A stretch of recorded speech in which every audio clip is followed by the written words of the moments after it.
However, to do that, I think we need some better tools than we have today.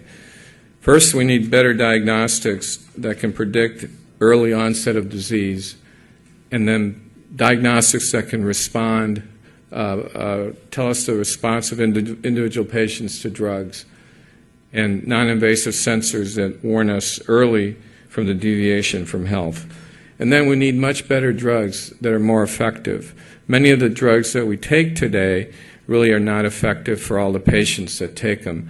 It's been estimated, for example, that in psychiatric drugs, only 30% of patients benefit from FDA-approved drugs that are there. Now, there has been tremendous advances in biology, and in particular, we are moving biology from a descriptive science to a quantitative science.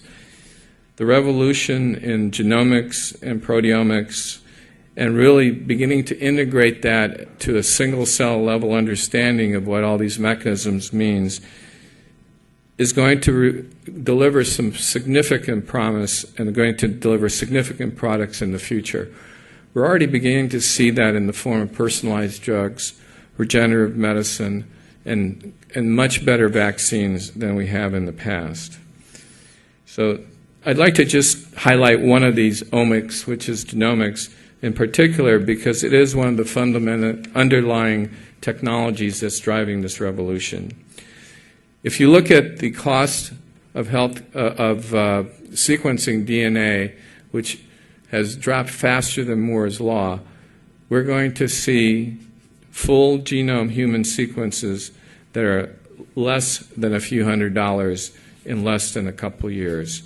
This has staggering implications for making much better and more predictive diagnostics, also to defining disease mechanisms, and then eventually from those mechanisms getting much better and more personalized drugs. So just one word on predictive diagnostics.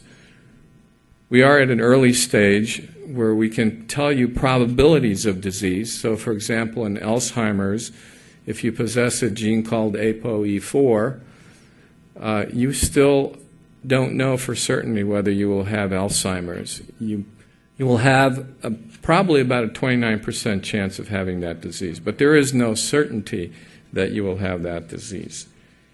So the promise of whole genome sequencing is that it can begin to define these pathways that we are now looking at a very fundamental level. And I just want to mention one of them, which is the top one. In a study we did with Genentech, we looked at the genetic mutations in primary and small cell lung cancers, and we found 50,000 more mutations than we had ever seen before with our current methods of DNA detection. If you assume that an average person that smokes cigarettes smokes 350,000 cigarettes in his lifetime, that's about one mutation per every 3 cigarettes that person smokes. And so there are many other examples where we're beginning to actually define the mechanisms of disease and opening up the possibilities of much more specific therapies and much more personalized therapies. So what can this new personalized therapy look like? Today we have one size fits all. We have a prescription pad and we have a drug and we have a prescription instructions that are given to us. But we can do better. We can understand the individual genetic and molecular basis of individuals. We can do genetic profiling. We can deliver that information real time for optimum decision making, and we can have disease management and protocols that aid the physician in getting those drugs to be much more effective. I'd just like to give one example of a new drug that has been developed here at UCSD along with a small private company here in San Diego. Polycythemia vera is a disease of the bone marrow. It is a disease that causes excess red blood cells to be formed. There's a fibrotic reaction that happens in bone marrow. And we used the understanding of the genetic basis, the genetic mutation that occurs in these bone marrow cells was defined using DNA technologies. And then we used stem cells as a disease model to screen for drugs that would prevent this disease from happening.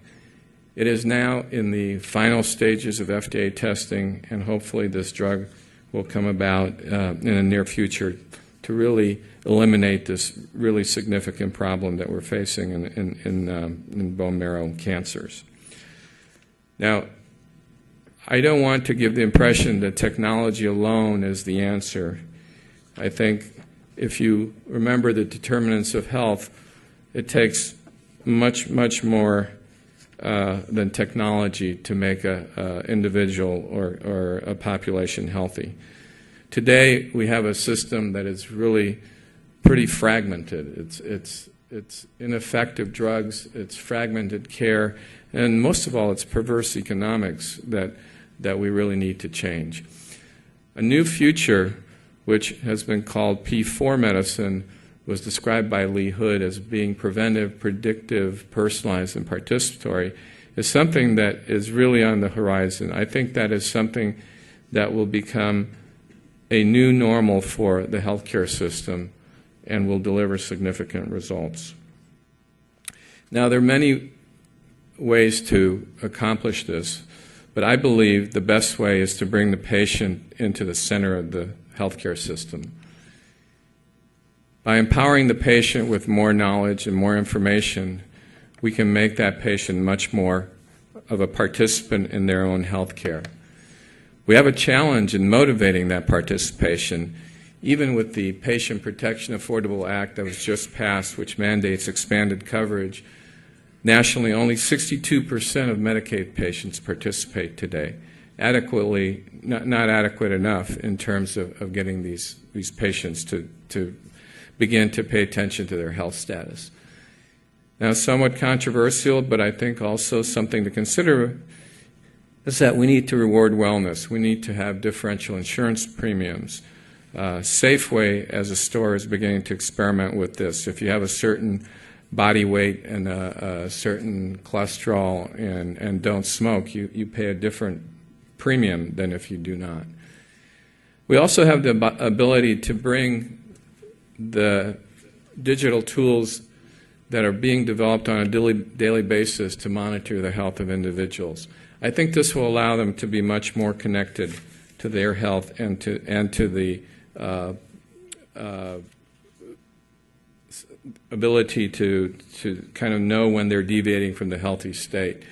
So in this theme of multidisciplinary technologies that can be brought to the fore on this, we can see the beginnings of social networks like Patients Like Me and even Facebooks where communities of disease groups are aggregating, encouraging awareness and motivating patients to action.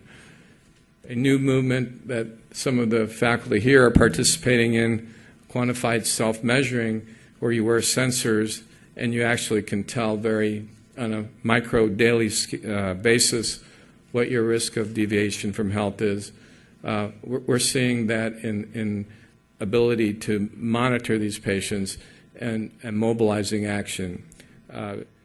There's a program at UCSD called M-Diet, which is motivating teenagers using social media to watch their weight and to have more better behavior. All of this is early days, and I think if we were to try and put this out in the community today, I think we need the equivalent of a geek squad to get that out there. So what can a personal health record look like in the future? I think the hope and promise is that we'll integrate much of the data that is out there.